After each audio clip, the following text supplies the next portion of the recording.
오늘 15장 이제 들어가는데 사실 15장은 이 전체를 한꺼번에 보면 좋습니다. 근데 단막 보면 각각이 연결이 안 돼서 그 각각에 대한 의미도 사실 쉽게 이해하기 어려운데 15장은 오늘 이렇게 바리새인과 서기관과의 논쟁을 통해서 예수님이 말씀을 하시죠. 그리고 그 말씀을 그 다음에 나오는 게 그 이방인 여인, 그 자기 딸의 병을 고쳐달라고 하는 그 이방인 여인 그 장면이 나와요. 그거 이렇게 쭉 연결이 되는 것입니다.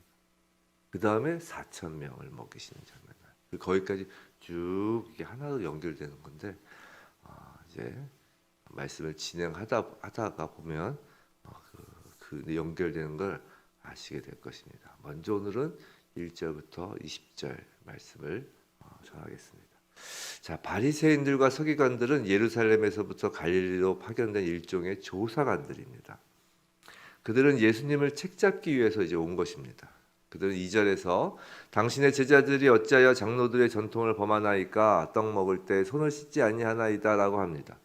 여기서 장로들이란 유대의 옛 종교 지도자들로서 이들은 율법 이외에도 거기에 또 많은 것을 이렇게 덧붙여서 지키라고 이렇게 전해 주었습니다.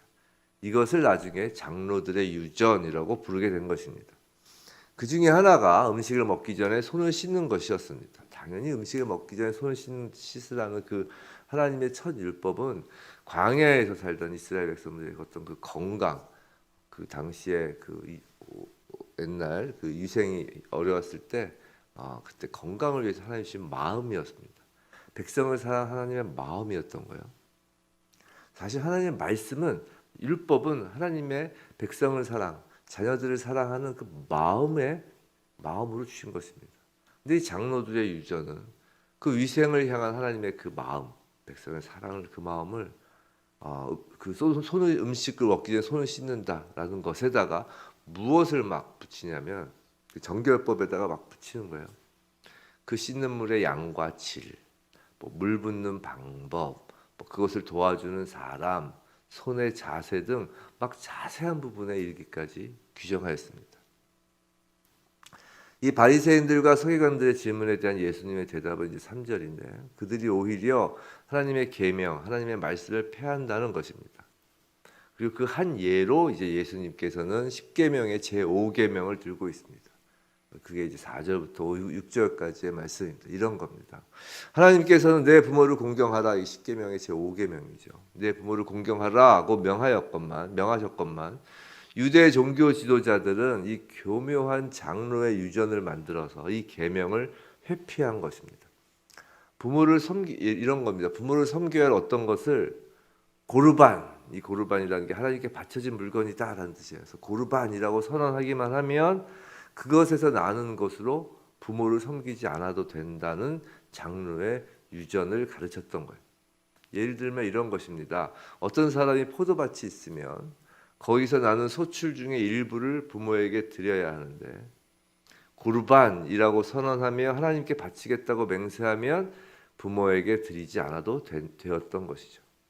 근데 이 고르반 제도의 문제는 어떤 묘미라면 묘미는 하나님께 바쳤다고 선언하기만 하면 되는 것이고 실제로 그것을 실천할 의무는 없었다는 것입니다. 말도 안 되는 거죠.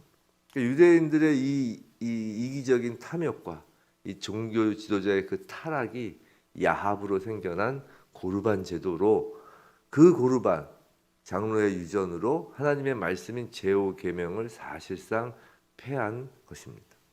이것이 그 당시의 유대교의 실상입니다. 이에 대해 예수님은 그들을 향해 7절 외식하는 자들이라고 꾸짖으시는 것입니다.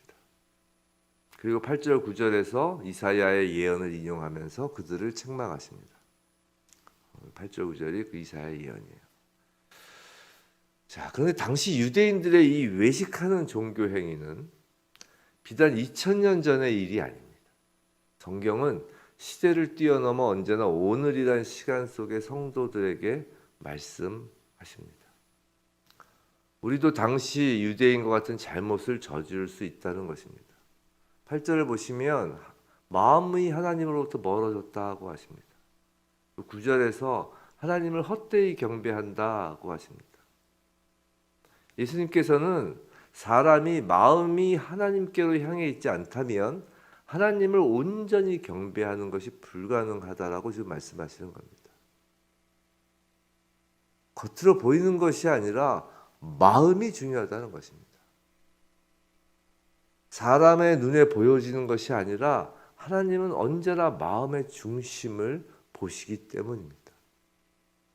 중요한 것은 입술을 통해 드려지는 말이 아니고 사람의 눈에 보여지는 그 사람의 계명이 아니라는 것입니다. 마음으로 경배하는 것이 중요합니다. 성도 여러분, 하나님의 말씀은 이 보여지는 행위에 덧칠하여지는 것이 아닙니다. 그 전에 먼저 마음에 담기는 것입니다. 예수님께서 음욕을 품고 여자를 보는 자마다 마음에 이미 간음하였다고 말씀하신 이유가 그래서 그러신 겁니다. 행위에만 말씀을 칠하면 오늘 본문의 바리새인들과 서기관들의 그 외식하는 위험이 있습니다. 이 행위를 강조하면 먼저 우리는 결코 전생에 동안 밤낮으로 율법의 모든 문자를 다 지킬 수 없기 때문에 그런 자신에게 낙심할 뿐입니다. 그럼 그 다음 단계로 완벽하게 행할 수 없는 그 율법을 이제 행할 수 있는 장로의 유전으로 대체합니다. 그리고 그것을 더 복잡하고 섬세하게 하면서 또 그런 것들을 지켜감으로써 자신이 대단한 사람이라고 보이는 것에 치중하게 됩니다.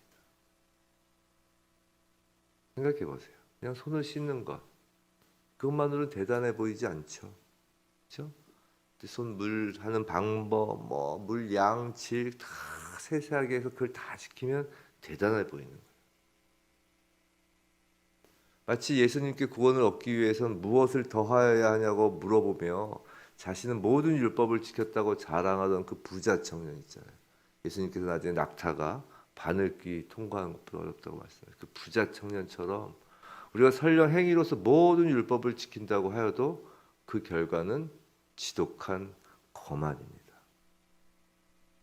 그래서 구원이 행위로부터 나지 않는 거예요. 이 행위로부터 나는 것이 인본주의의 모습이기 때문입니다. 그것은 하나님이 마음에 심으신 그 씨의 열매가 아니며 결국 13절 하나님이 심지 않은 것으로서 결국은 뽑힐 것입니다. 이런 의미에서 외식하는 종교 지도자들은 눈먼 인도자입니다. 눈이 멀었다라는 것은 길을 잃고 잘못된 길을 걷는 자라는 것입니다. 올바른 말씀의 기준을 이제 보지 못함으로 마음에 심지 못하고 그냥 위에만 덧칠하는 사람이기 때문에 올바른 말씀의 기준이 없는 것입니다. 그래서 눈먼 자인 거예요. 근데 그런 자가 종교 지도자면, 눈먼 인도자이면 여러 사람을 구렁텅이에 빠뜨리는 것입니다. 성도 여러분, 사람을 더럽게 하는 것은 겉으로 보이는 외부가 아니라 마음입니다. 그래서 계속해요. 이제 이후에도 계속해서 예수님은 입으로 들어가는 것이 아니라 입에서 나오는 것, 즉 마음에서 나오는 것이 중요하다고 이제 비유로 말씀하시는 것입니다. 자, 19절을 보시면 살인과 간음과 음란과 도둑질과 거짓 증거와 비방이 있어요. 거짓 증거와 비방을 하나로 묶죠. 그러면 살인, 간음, 음란, 도둑질, 거짓 증거. 이 10계명 중 6계명부터 지금 9계명까지 언급하고 있는 것입니다. 그 내용들이 들어가 있는 거예요. 근데 10계명의 마지막 계명이 뭐냐면 탐심이에요. 남의 것을 탐하지 말라. 탐심이에요. 그 탐심으로 이제 마음에 관련된 계명이에요.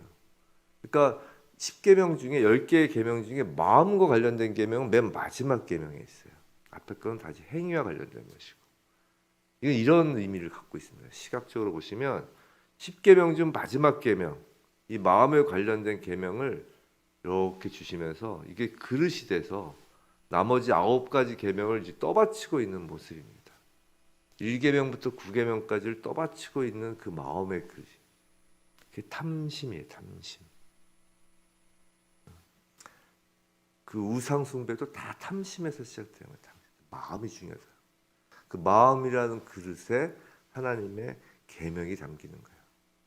마음이 가장 기본이라는 것입니다.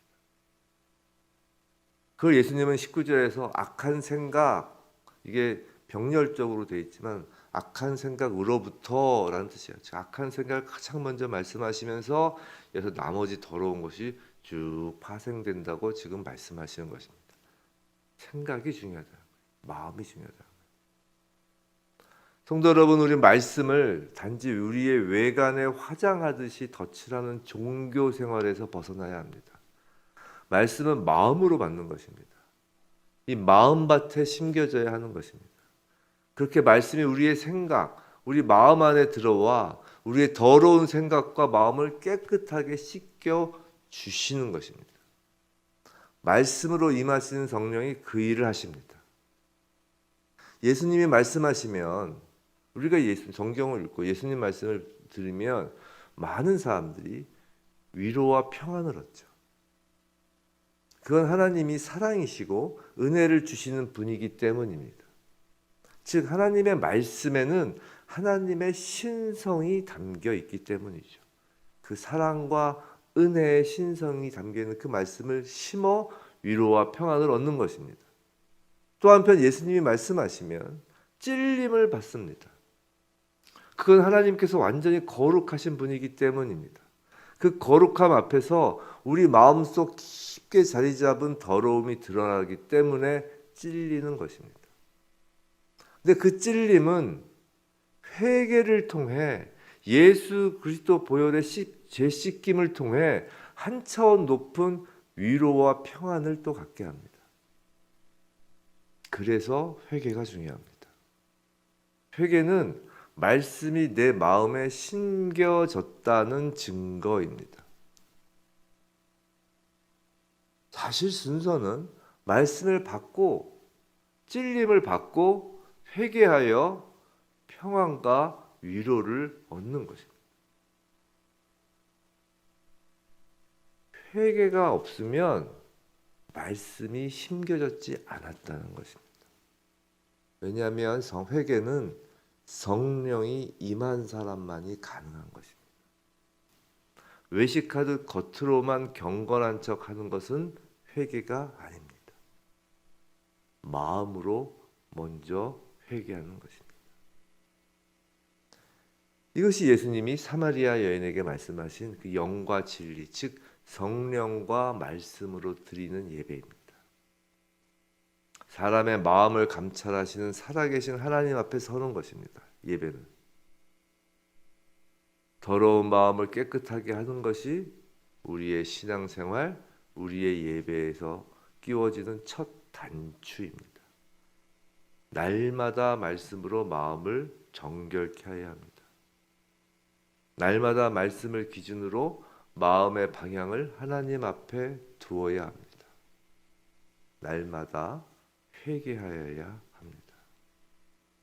부디 우리 모두 말씀을 단지 눈에 보이는 외부에 덧칠하는 종교인이 아닌 말씀으로 마음을 정결케 해서 그 마음에서 나오는 것이 더러운 우리 자신이 아니라 그 마음에서 나오는 것이 거룩하시고 사랑과 은혜이신 하나님의 모습이길 주님의 이름으로 축원합니다.